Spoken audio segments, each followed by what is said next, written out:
An unexpected blast burst finally took place between Rufai and Tinubu few hours ago in a live interview session. A lot of people never know that Rufai have the infantry, the audacity to even confront Tinubu to his face. He's not scared of any pain. Come and hear everything that was said even to the face of Tinubu few hours ago. I will play the full video. You will see things the way it goes. Rufai said he have all the evidences and he brings out evidence. You will see things the way it goes in this very video. So I would like you to stay connected to the end of this video. If you can share the video, just want to share it. Share to different social media platforms. Let it go viral, and if you can share it, just like the video, like it, give it a thumb up so that it will be recommended for us. Just stay connected.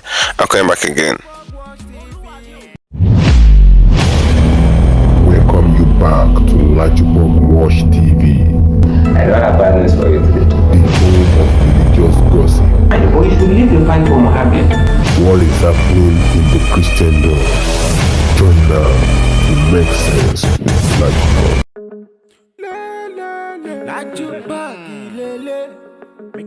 Hello my great and wonderful viewers, welcome back to LAJUPOG Watch TV.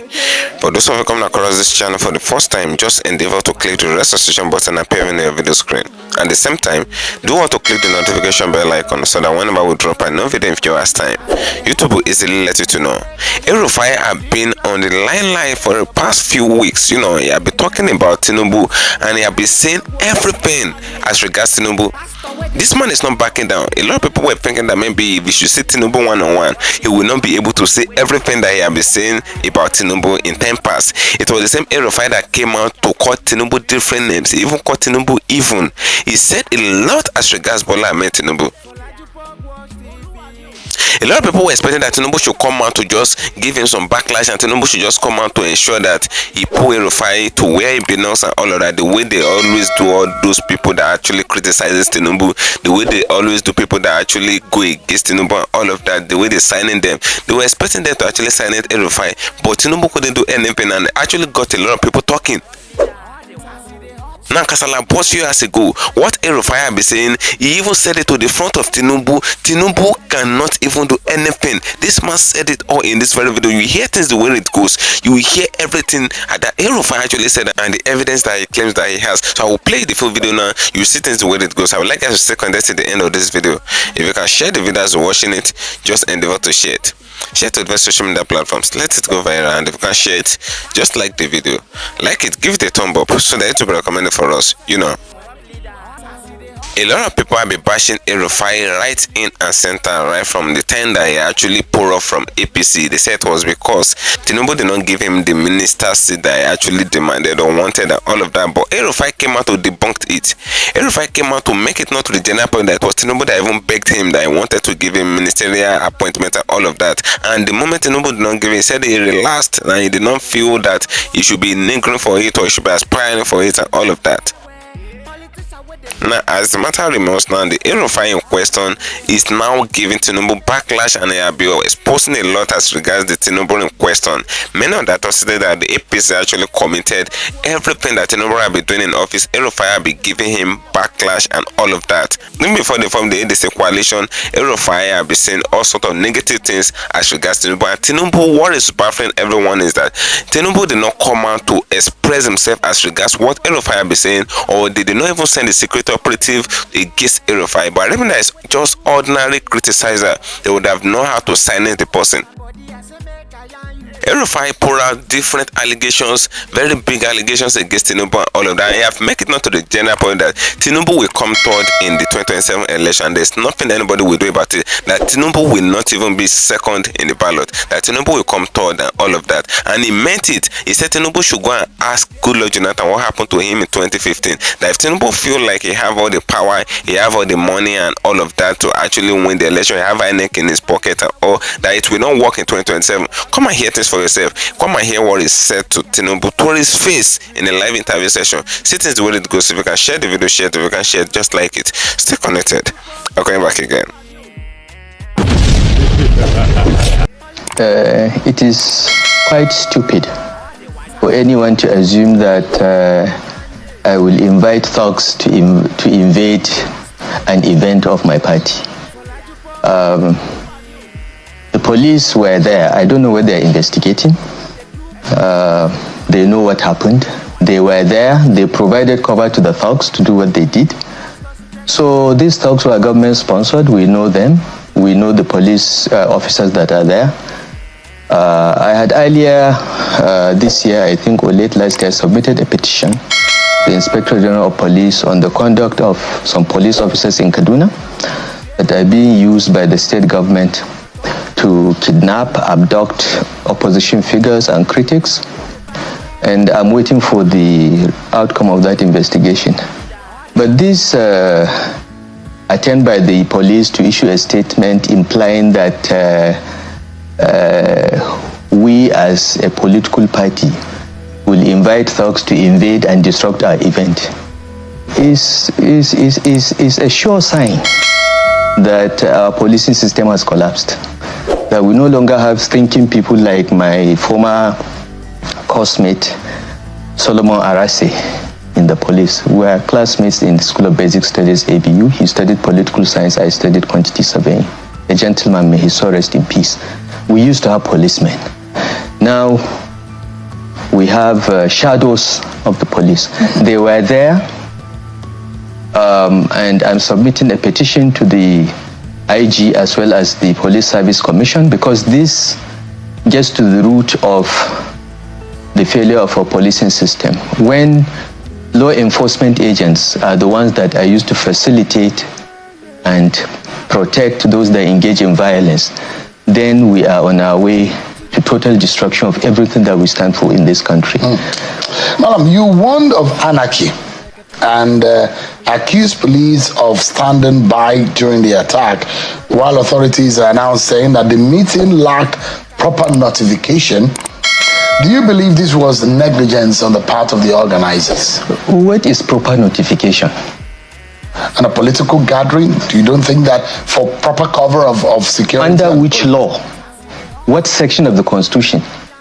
No one can abridge my rights of association. No one can ask me to give any notice. I can give if I choose. But it is not illegal or a constitutional requirement, and people should stop overreaching themselves just because they have a position today.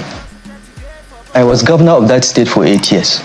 Never at any time did I stop any opposition party from having meetings or say that venues should not allow meetings to take place.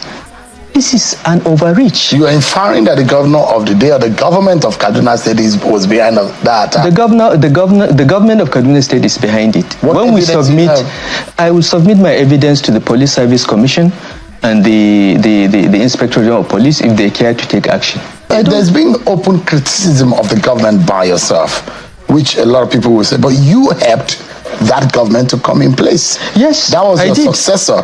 Yes, so a lot of people will be wondering at what point, what really happened. Listen, sure. I don't know why people refuse to think. Okay, everyone knows I was a founding father of one of the founding fathers of the APC, right? Mm-hmm. And everyone knows that I made some contribution in bringing Asiwaju to the presidency. All right? If you made that statement right on this program. Yeah, when you and your colleagues. I did. Okay, no, I'm trying to just state some facts. Mm-hmm. Now, if Asiwaju's government has derailed, it is not doing what we thought he would do. He is not serving the interests of Nigerians. I should not criticize him because I contributed in bringing him. Is that the logic in Nigeria these days? Why does that happen? The purpose of government is to get things done for the progress of the people and the country. So even if it is my son or my father that is president or governor and he's not doing the right thing, I lose the right to disagree or criticize? Is that what Nigeria has become? Have we gone that low? No, I'm asking you the question. No, but all right? Because you started by saying that Ubasani is my friend or whatever. Yes, he's one of my mentees. I developed many of them. My biggest pride in life is I've elevated many people. I've encouraged and mentored many people to greatness. Some even greater than me, and I'm very proud of it. But when a person derails, when he doesn't do the right thing, because I contributed in getting him there, I am prohibited from commenting, from disagreeing, or keeping away? Is that what the country has become? There are those who believe that Kaduna State is recording better security since you left office, at least in the last 1.5 years. And some allude to the fact that maybe there was not a better management of the situation, especially the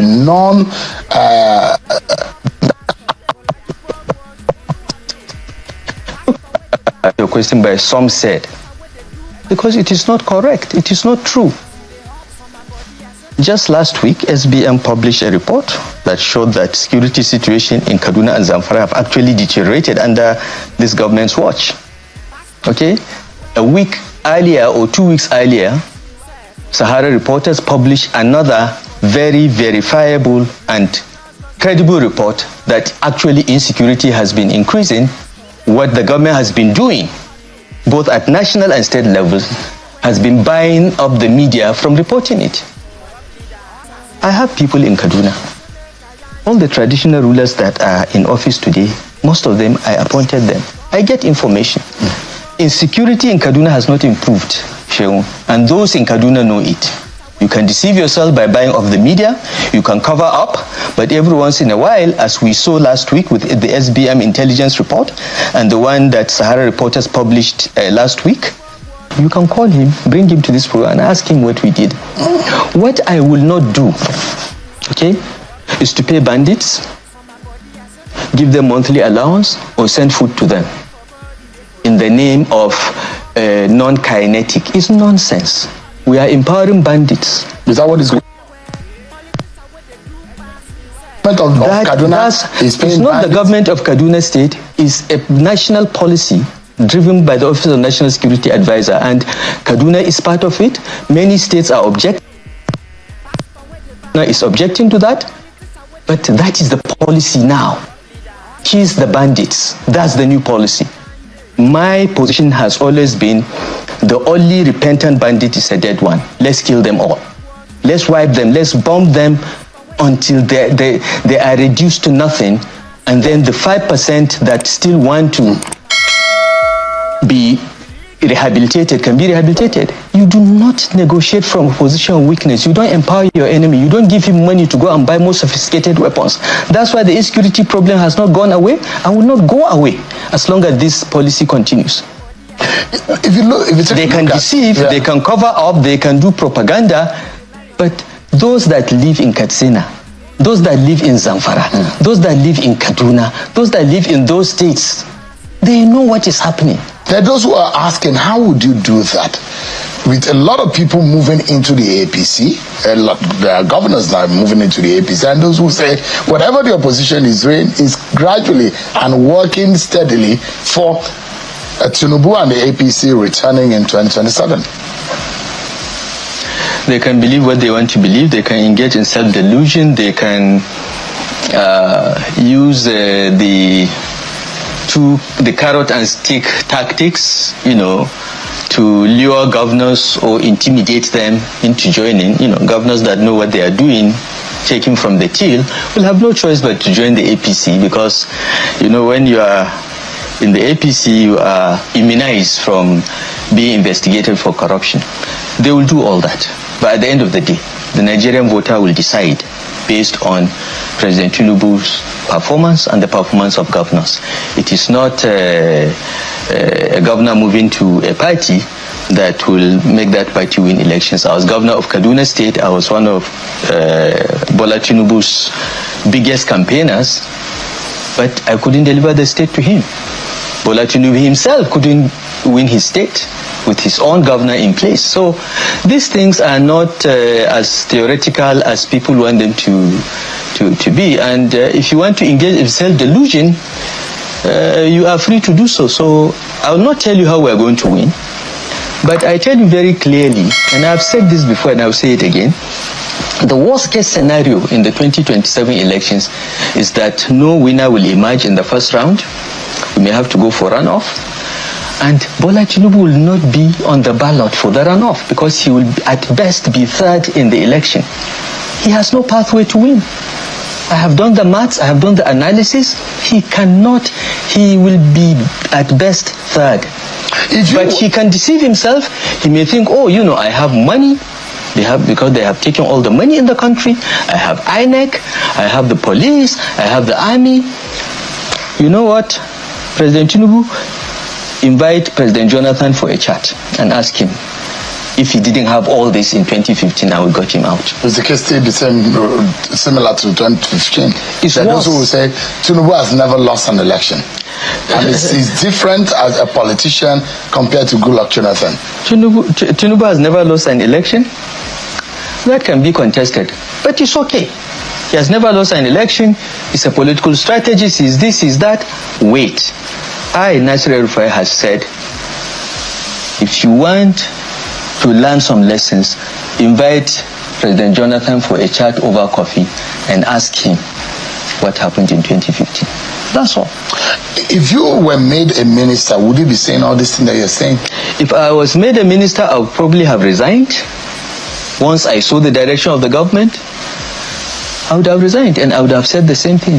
People think that this minister is big deal. I was minister when I was 43 years old, 20 years before. They're still talking about what I did in FCT. People forgot that I left the FCT 2007. I left the FCT 18 years ago. Okay? And I have no desire to be minister. I didn't want anything. I've made it very clear. People can come and say all kinds of things, revise history and so on. They are free to do so. As I said, people's opinion of me doesn't make me lose any sleep. I don't care. I know who I am. I know what I am. I sleep well every night. And I don't need anyone to validate me or your criticism to affect me. Because your disqualification was based on security, that you're a threat, you're a security threat. Yes. And that's why. Yes, and I'm still around. They couldn't have you in government. I'm still around. Well, I'm hearing this one. First, I'm probably the only politician in Nigeria who has never had ambitions. Every position I've held in office, I was asked, I was invited, I was literally begged, like Tinubu begged me on the platform in Kaduna to serve because I get things done. I have never had ambitions. I am a person that gets difficult things done. That's why Obasanjo got me into the government. That's why Buhari asked me to go and be the governor of Kaduna State. I have never had ambition. I'm probably the only politician without ambitions. Number two, falling out with that have called you. Why do you keep falling out with them? Who have I fallen out with? They talk about fallout between you and OBJ and what he said about you. Now Bola Tinubu. Look, OBJ has said many good things about me. He has said many bad things about me. But today, tomorrow, go and ask him. OBJ will tell you I'm one of his best appointees ever. And it was OBJ that invited me to be the deputy chairman of the Nigeria-Congo Business Council. I'm still in touch with him. I still go to him for advice. I've not fallen out with OBJ. If anybody thinks there is a falling out, it's his imagination. Throughout the time I worked with Obasanjo, we quarreled and made up many times. It's the nature of our relationship. And depending on the mood, that's it. But coming back to your question, okay? So number two, I said I don't have any ambition, all right? Number three, what was I going to be? I was going to be the minister in charge of electricity. And I had a plan to ensure that by 2030, every part of Nigeria is covered with 24/7 reliable electricity. That was the plan I gave Tinubu. What is the ambition there? What is the ambition? Finally, what if I have ambition? If the work that I will do will provide Nigerians with electricity, will solve their problems, what has my ambition got to do with it? Is the country not important enough to tolerate my ambition if I had any? It is sheer idiocy and lack of love for country, okay? For people to sit and play games like that with the destiny of a country. Okay, so they have their minister of power. They have made progress with the electricity. I took the entire plan, which was developed by McKinsey and Boston Consulting Group, pro bono, because they know me, they respect me. I gave the entire plan to the government. Why can't they implement it? So that Nigerians will have electricity. With that plan, assure us that plan, constant electricity. By 2030, every part of Nigeria will be covered and will have reliable electricity. And that plan is not being followed? I have given them the plan. You ask them what they have done with it. Can Nigerians trust those of you who have moved into the ADC? Because there are no new faces in that ADC. As congregation in that room, as shown on the pictures in that room, as shown on the screen right now, there are a lot of people from the PDP and some from the APC. And the questions that the APC is asking, or some Nigerians may be asking, is that what difference do you, who have come into the ADC now, want to make in Nigeria that is different? And those of you who have been in power before, why haven't you changed Nigeria? Why do they believe you now? My response to that is 3 points. First, look, ask yourself, and you asked that question last week or 2 weeks ago. Ask yourself, under the APC government of Bola Ahmed Tinubu, is your life better? If your life is not better, why not give another group a chance? That's one. But if you are okay, if your life has been improving, but I know that in the last 2 years, 30 more million people have been thrown into poverty because of the policies of this government. So, if you are not one of those 30 million, your life has improved, by all means, stay with APC. Number 2, where do you want the politicians in ADC to come about? Do you want them to come from mass? Or they have never been in politics? Are those the kind of people that can credibly challenge the APC and Bola Tinubu's government? We from the APC, we know where the dead bodies are buried. Some of them, like Atiku Abubakar, from the PDP, they know where the dead bodies in PDP are buried. Together, we can face the evil that we see in the APC and defeat it. Okay? You cannot have totally new people coming out of nowhere to challenge the APC machine. It's the reputation. Number three, I haven't finished. It's the reputation of those I have not finished. I have not finished. If you have not been able to fix Nigeria, a lot of you are in your 60s and 70s. I have not finished, Sheung. Okay, third, regarding reputation. Look, I stand by my reputation. Go and look at what I have done. I have never been given the opportunity to change Nigeria. When was I president? But go and look at the agencies that I ran. I ran the BPE. Go and check. I can speak for my reputation. You cannot, Rotimi Amechi can speak on his record. Okay? Peter Obi can speak on his record. So this is what you should look at, not collectively bunch us and say, nobody in that room that you are accusing has ever had the opportunity to run Nigeria and change it. Thank you for staying connected, my great and wonderful viewers. You can see the questions that you actually asked Rufai in this very interview that you just finished watching. Listen to the question that she asked Rufai. She asked some level of intellectual question. We all know she wants to ask intellectual questions from politicians. She asked intellectual questions from Rufai. He make it known to the general public that this ADC coalition in question, that Rufai and the likes of others were actually coming together to kick Tinubu out of office. Is it not the same corrupt politicians that are in the ADC coalition? You can hear the response of Rufai. Rufai said, every the people in the ADC coalition, those people have not been given any chance to rule Nigeria before. So how will you know that the terrible people?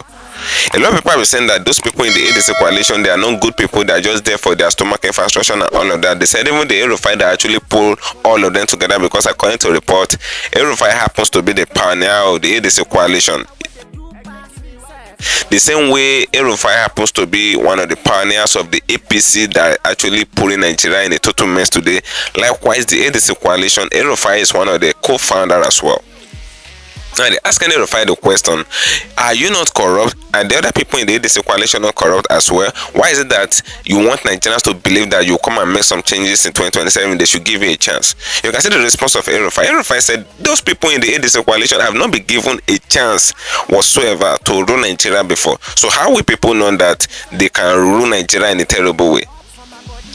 He said if they are aspiring to see new faces in the ADC coalition to kick Tinubu out of office in 2027, that is not going to work. New faces cannot kick Tinubu out of office, and that man actually made a very good point. You can't just go and bring new face and think that the new face will come and kick Tinubu out of office, or new faces will form a coalition and they were expecting the coalition to kick Tinubu out of office in 2027. It will be very difficult. for Rufai to have the mind, the temerity, the audacity, and the infantry to actually make it known to the general public that Tinubu will not even come second in the 2027 election, that Tinubu will come third. Rufai actually know what he's saying. This man is saying with full confidence. Come and see the confidence that this man has. He's saying it like I said, we already know what the outcome of the 2027 election will be. You can see the question that she was actually asking him. She was asking him that, do you remember that this Tinubu in question, when he was not even in power, he have so much power to actually make elections, right? And he have never lose any election before.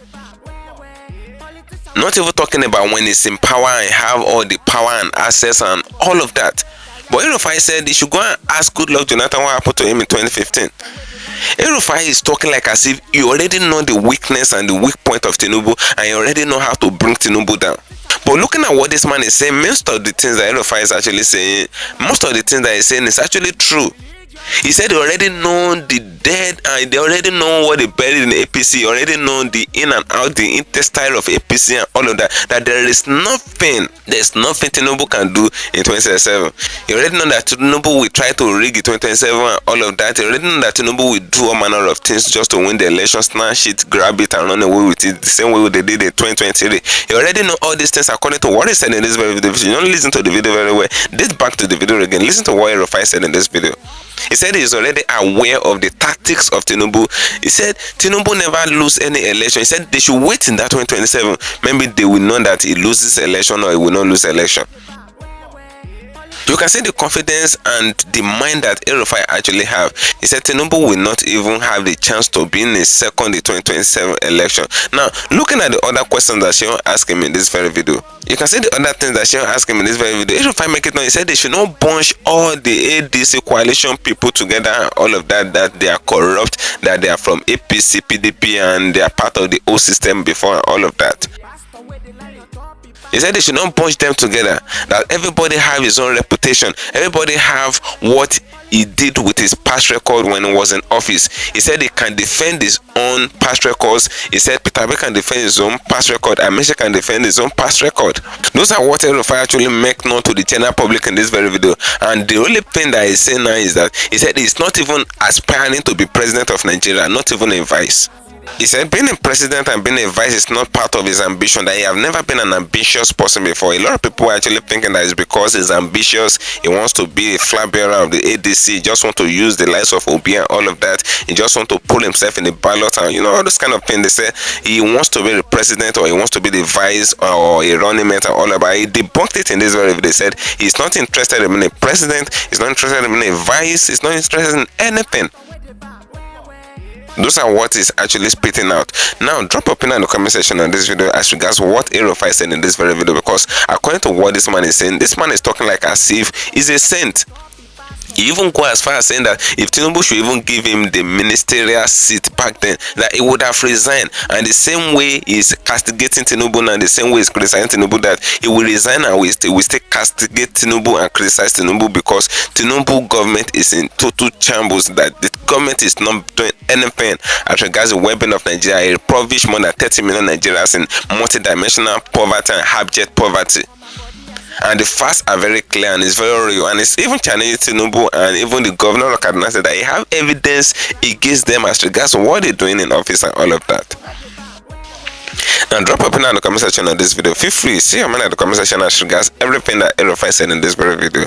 As I'm gonna dedicate another for you, and share, follow my social media handles on Facebook at LAJUPOG TV and LAJUPOG Entertainment, and on Instagram at LAJUPOG. Guess what, guys? See you in my next video and bye for now. I see the hot for my body, I say make I yarn you. Religious gossip plenty day for body. Pastor with the line on top, he pastor. For LAJUPOG watch TV. Pastor with the bar, where politician with the do pass himself. Corrupt leader, why you with the for church? All as LAJUPOG watch TV.